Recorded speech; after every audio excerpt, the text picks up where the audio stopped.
No way Kevin's going to have a motorbike. They're too dangerous. They're only as dangerous as a galah riding them. No. I'll get it.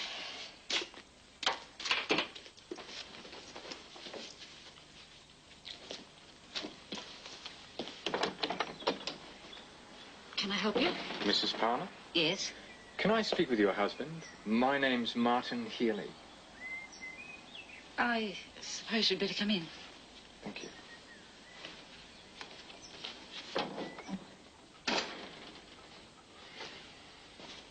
David, this is Martin Healy. David? Sorry to drop in out of the blue, but I think there's something we should discuss. I don't see what. John's upset that things aren't the best between you since I turned up. Well, that's none of your business. I'm only thinking of him. I basically came to say that I'm not trying to take over. I know it's not easy on anyone, but the main thing is that he still sees you as his father. Fine. Then why don't you butt out and leave us get on with it? David. I can understand your feelings in a case like Look, you have no idea about my feelings, mate. I reckon you got a bloody hide turning up here uninvited. Well, you can't blame me for wanting to meet the I don't try and talk Beryl around. She's with me. I'm home. Oh, hello, love. What have you got there? Road rules. Oh, this is a friend of John's, Martin Healy. Our son, Kevin. Kevin, pleased to meet you. Me too. Learning to drive. Yeah, I've got to get my learner's permit first. That's easy enough. Hey, where do you know John from? Oh, business. When do you take your test? Tomorrow. Dad helping you? Yeah, he's put bull bars on the car just in case. Well, I suppose I could make us all a cup of tea. Thanks, but I'm a bit pressed for time. Well, nice to meet you, Mr. Healy. I'll leave you to it. Right, goodbye, Kevin. No tea for me, thanks, Mum. Well, that makes further discussion a bit difficult. You should have thought about that before you came around. Maybe I should. Look, isn't it clear enough to you? I don't want to have anything to do with you. If that's the way you feel. Nice meeting you, Mrs. Palmer. Yes. I'm sorry it had to be so awkward. So am I. If you change your mind, an open invitation to talk it over, okay? Okay. Goodbye. I'll see myself out.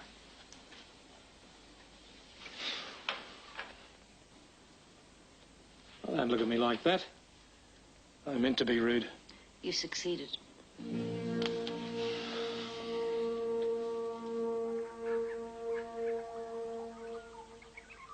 Fine. No, I'm sure there'll be no problem. Bye. What did they say? They'd like you as soon as possible. Tomorrow, if it's all right. Well, I'd go today if I could. Let's not get too keen. As long as Rosie doesn't mind it being so soon. I think she's going to be pretty sad. Well, you can always visit each other. I'm going to miss her too. Best thing that ever happened to me, her turning up in Melbourne. Well, you're certainly not the young girl with the chip on her shoulder that I first met. You helped too. Got heaps to thank you for. Oh, no, not heaps. You did most of it yourself. Sorry to interrupt. What time does Paul usually get home? Oh, about 6. He should be there by now. I think I'll drop over then. I can give you a lift if you're ready. Oh, no, thanks. I'd rather talk to your mum for a bit longer, if that's okay. Yes, of course it is. Tell Rosie I'll have her back in time for dinner. All right. I'll see you later then. Do you visit your friend's place much? Oh, a couple of times a year. Have to go a bit more often now, though, won't I?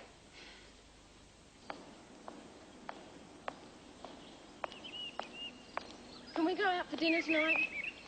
What's the matter? We need to get out of the house. Sure. I can't make it a late night, though. I've got to fly down to Melbourne tomorrow. I got a call from Kerry Mitchell. Well, the girl I told you about last night. Oh, right. The custody case. Yeah.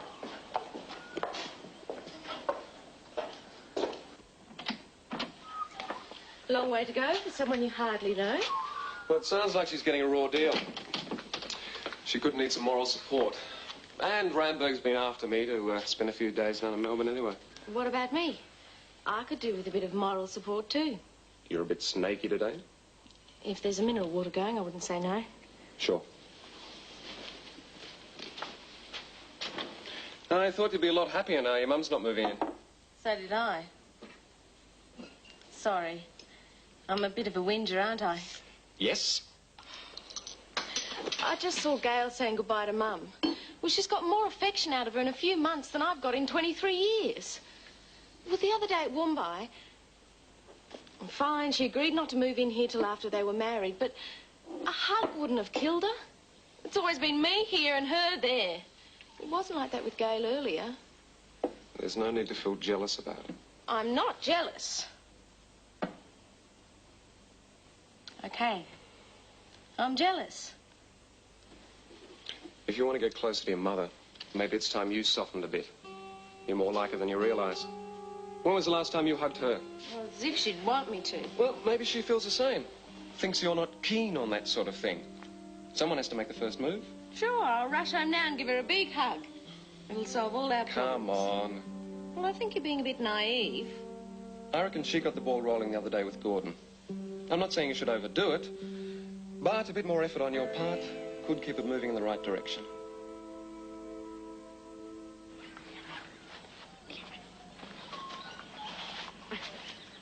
Come on.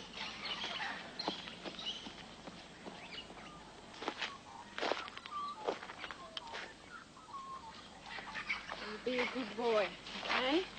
And don't go rolling in anything smelly. He'd better not. Did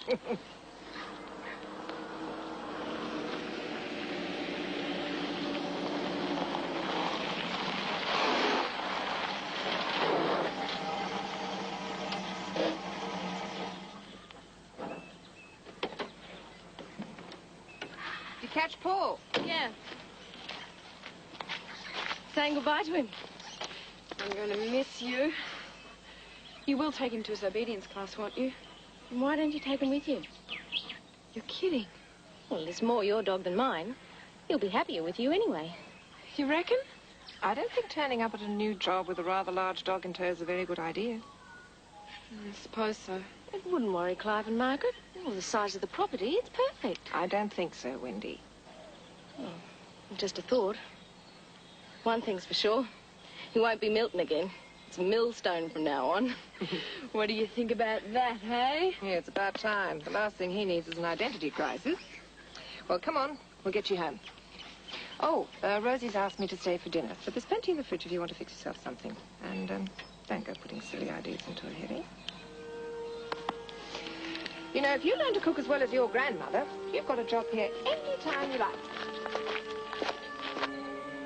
Pity Angela couldn't make it. You'd understand if you were living with us. Yeah, she told me Dominique was fretting. Oh, she's crying nearly all the time. I was glad of an excuse to get out. I won't stay late with Rob away. I don't like to leave her by herself for too long. That you do the week. Makes it a lot easier on the nights I'm working. All I have to do is heat them up. Well, don't put too much curry in it.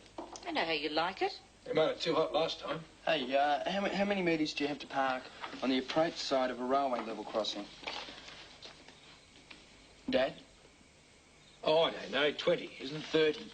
Gotcha. All right, then 30. I just wonder what effect all this carry-on's having on poor little Dominique. I know.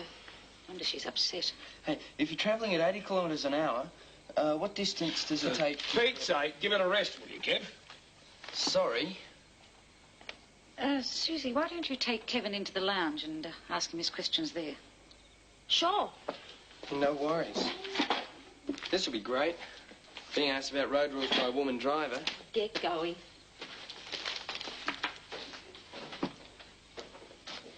You might not want them to find out, but you're doing a damn good job of making sure they do. And of turning John against you.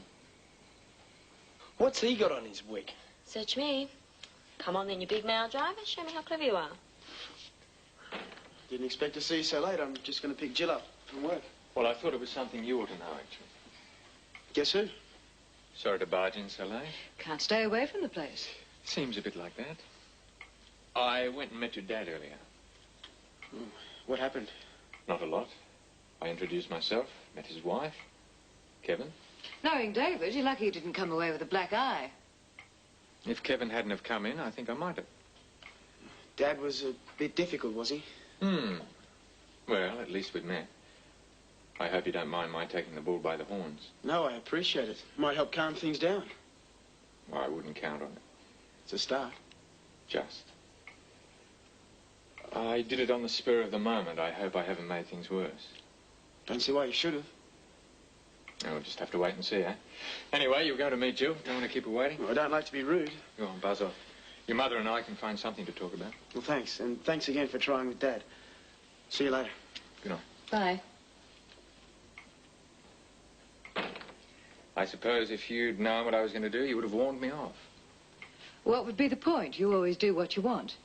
Unless, of course, you've changed. I think we've both changed. At least I hope I have. How about dinner? That was the other reason I came back. Well, why not? Come along. Just out of curiosity, you haven't actually mentioned your wife at all. Well, I've talked about my family to John. Surely he's passed it on? No, he hasn't. Sandra died 5 years ago.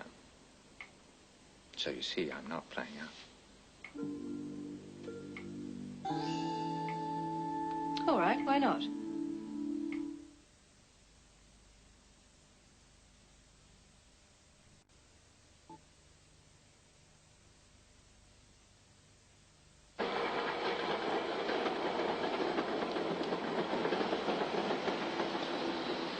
Get it?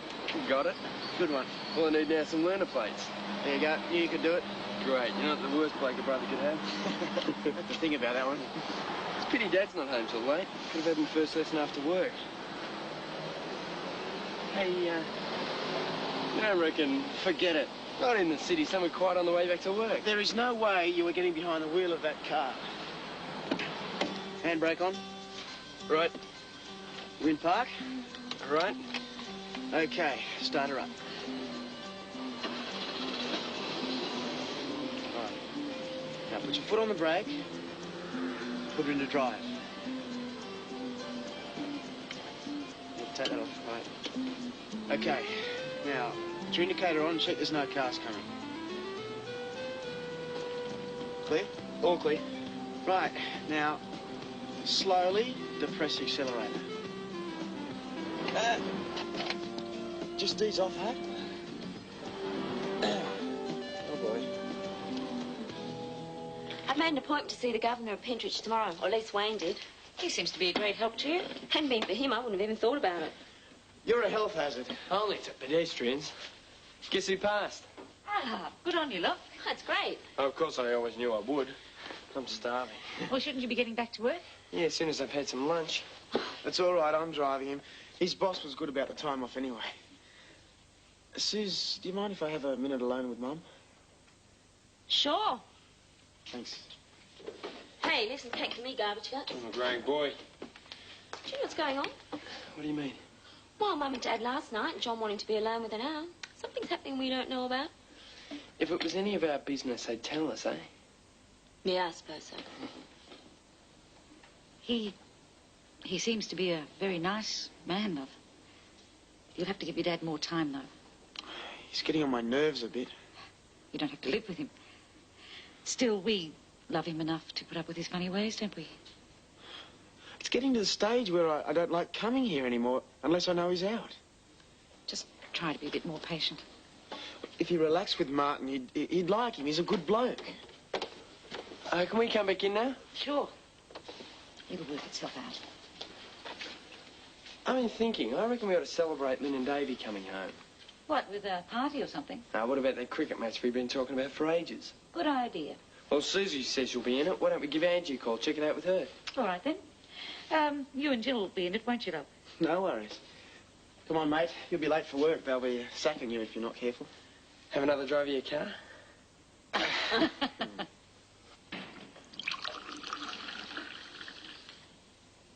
Hi. Hello. Heard your bike. You're home early? Off to Melbourne. Rosie told me. You're off today too, eh? Yeah. Really looking forward to it. Well, I hope everything goes well for you. Thanks. You too. I've been thinking since I knew I was leaving. When we broke up, I'm sorry I was such a kid about it. I'm sorry I missed your aunt.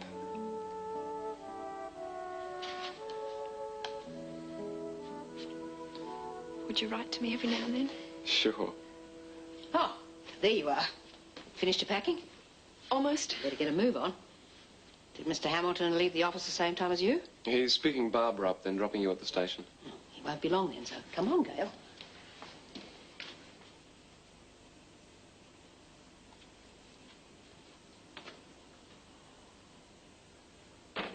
don't want to be late getting back to the house. You know how Rosie panics. And I'll forgive you for being early for once. I promise it won't happen again. How's Wendy? Well, she seems to be settling in. I hope she appreciates what you've done for her. Never tell with her. No, that's unfair. I'm sure she does.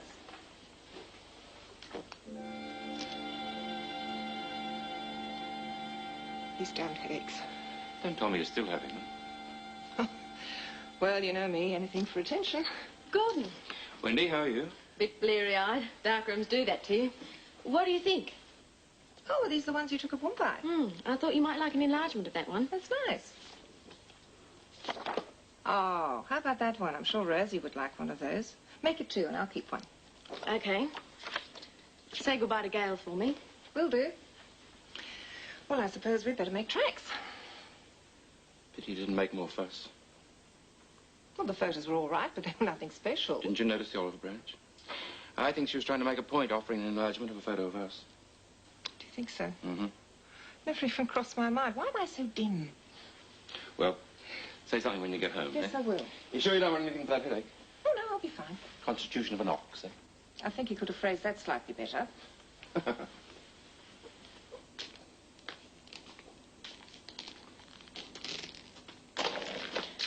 Little surprise for you. Your favourite cake, in case you get hungry on the train. Reminds you of home, too. I'll say goodbye properly here. I may make an idiot of myself at the station. I love you, Gret. I love you so much. I love you, too. A couple of old weepies. You never called me Gran before. Oh, Gran. I thought I should drop by before I left. You seemed fairly depressed last night. Do you blame me? Not really. She doesn't even think about me. I mean, I tried yesterday with Gail. This afternoon with Gordon. Waste of time. She just took it for granted. Hey, hang in there, eh? Go on, you've got a plane to catch. I should be back in a few days. Don't let it get you down.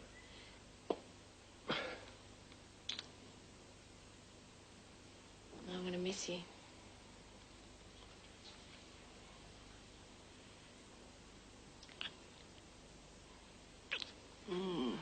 I really am. Promise you won't let it get you down. I know myself too well. No way it's not going to. How do I look? $1 million. Not enough. Just a minute. Oh, thank you. It's nice to see you and Martin relax with each other. Oh, he's an interesting man. He's mellowed a bit. I have so few friends left now, it's nice to have the company. Must be him. Hey, Martin. Not for you. Hello. Well. Mademoiselle? Oh, thank you. Lovely thought. I'll put it in some water before we go. Fine. How was your day? So-so. Well, that's the trouble with civilian life. See your parents? I saw Mum at lunchtime, but Kevin and Susie were there. I couldn't say much. Ended up getting sidetracked into planning a family cricket match. Sounds like fun. Yeah. It's given me an idea, actually. What do you like at Silly Mid-On? Oh, what the hell made you think of a stupid idea like that? He's not going to get to know the family sitting at home by himself. We don't want to know him. Wrong, you don't. You're being a pain in the neck about the whole thing, Dad. I don't like the bloke. Well, tough. I do. Yeah, well, yeah. What about Angela? She'll be there. He wants a chance to meet her. I have a bit of common But sense. she doesn't have to know who he is. Say what you said to Kev, that he's a friend of mine. At least that will give him the chance to meet her. You can't blame him for wanting that. I thought we had an agreement, that's all. Not to upset her until things were sorted out with Dominic. Martin won't say anything to her. That's what he says now. Oh, all right. As long as he doesn't cause any trouble. But don't expect me to go falling all over the place. I just want you to give him a go. I've said okay, haven't I?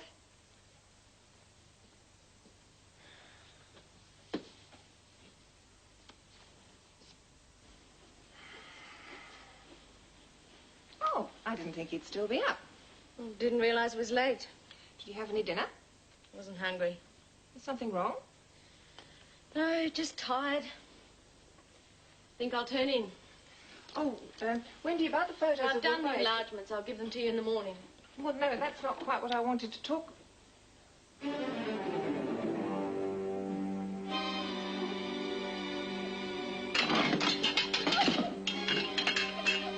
What happened? Well, what does it look like? I'll give you a hand. No.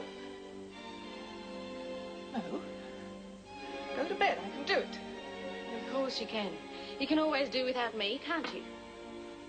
Don't look so surprised, Mother. It's the truth. Wendy. When I came back from New York, I needed you. Well, needed someone to talk to. But you backed right off, just like you always do. What on earth are you talking about? You really don't know, do you? Wendy, if you've got a problem, let's sit down. If I've got a problem, you're the one with the problem, Mother, not me. Wendy,